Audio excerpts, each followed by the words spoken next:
It's 2027, 18 years since the last human being was born on Earth. No children, no future, no point. The youngest person alive, a celebrity, a symbol of hope, has just been stabbed to death in a bar fight.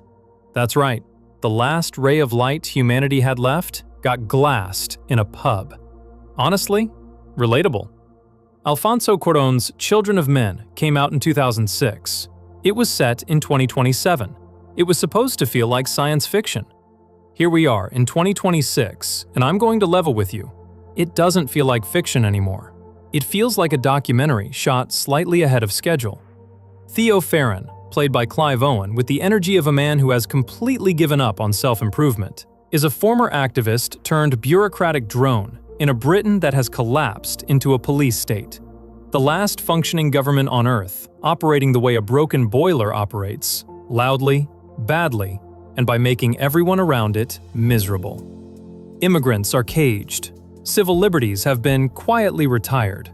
The government hands out suicide kits, little tins called quietus, as a public service. Because why fix the world when you can just opt out of it? Theo is pulled into a conspiracy by his ex-partner Julian, a woman who never lost her fight, which naturally means the film kills her off immediately.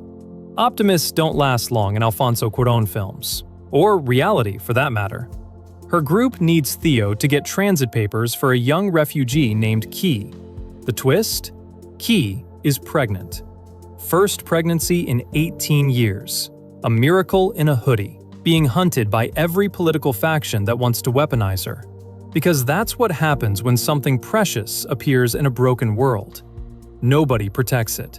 Everyone fights over who gets to own it. The film becomes a brutal chase. Theo tries to get Key to something called the Human Project, a mythical organization that might restore human fertility. Whether they even exist is, appropriately, left ambiguous. It builds to one of the most extraordinary sequences in modern cinema, a single-take battle through a war-torn apartment block, where soldiers and rebels both stop fighting when they hear a baby cry. Grown men with guns, just stunned into silence by a newborn, which is either profoundly moving or the most efficient indictment of how low the bar has fallen. Possibly both. Children of Men is not really a film about infertility.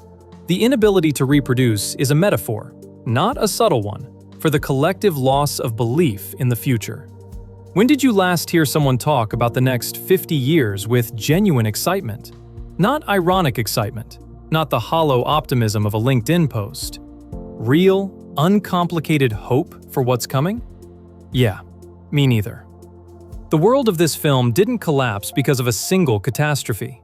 No meteor, no world war. It just friggin' rotted. Slowly, incrementally, until one day people looked around and realized the institutions they'd trusted had quietly stopped working, the leaders they'd elected had quietly stopped leading, and the systems they depended on had quietly started bleeding them dry.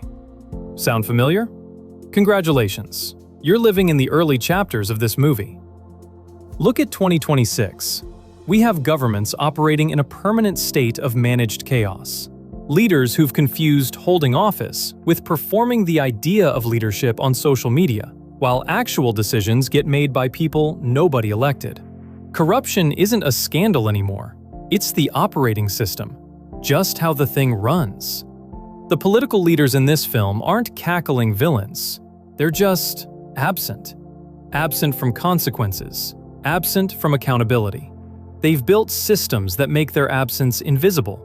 The bureaucracy still runs. The press releases still drop. The language of governance is maintained, even as the substance of it evaporates. Ring any bells? And then there's the money, or the complete absence of it in most people's lives. In 2026, the cost of living is something you manage the way you manage a chronic illness. You don't beat it.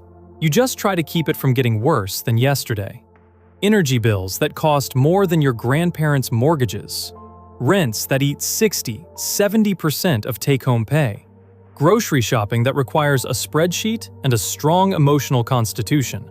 Food banks at capacity while politicians discuss financial responsibility from their second homes. The heroic act of 2026 is just holding your life together, getting up, paying the rent, or trying to. Getting through the week without something breaking you can't afford to fix. That's the mountain.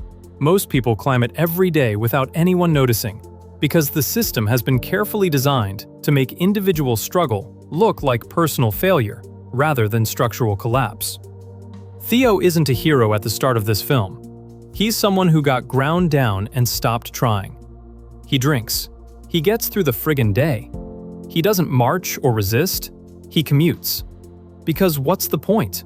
That's what despair looks like when it's not dramatic. It just looks like Tuesday.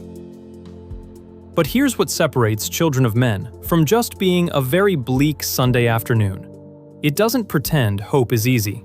There's no politician stepping up, no system reforming itself, no speech that makes everything feel manageable. The hope in this film is small, fragile, human, and deeply inconvenient. It's a baby born in a building full of people trying to kill each other. It's a man who'd given up, choosing not to. The film doesn't tell you hope will save everything. It tells you hope is worth maintaining, even when the evidence for it is thin, even when the structures have failed, even when you're exhausted, the bills are overdue, the news is relentless, and the people in charge have made it abundantly clear you're on your own. Theo doesn't rediscover hope through optimism. He rediscovers it through action. Specific, costly, unglamorous action on behalf of one person. Maybe that's the point. In a world this broken, that's where hope lives. Not in systems, not in leaders, in individuals choosing to show up anyway. The future doesn't look bright. The economic pressures aren't easing. The political dysfunction isn't resolving. The world of 2026 is not Children of Men. Not yet, but it friggin' rhymes with it in ways that are difficult to dismiss, and getting harder to laugh off. But the film isn't nihilism. It's about the persistence of meaning in a world that's lost the structural reasons for it. It's a film that says, even here, even now, even in this, we do shit. The film ends on a boat. Theo, dying, holding a baby in a gray sea. Somewhere out there, maybe, the human project. Maybe. The institutions are broken. The leaders are absent. The cost of everything keeps rising, while the value of ordinary life keeps getting quietly diminished. Most of us are just out here, trying to hold it together, in a world that wasn't built with us in mind. But there's a baby on a boat, something new in the water. And as Key asks Theo, with no manual, no government, no plan, just the terrifying fact of new life in the middle of collapse, what should I name her? And the answer? You decide.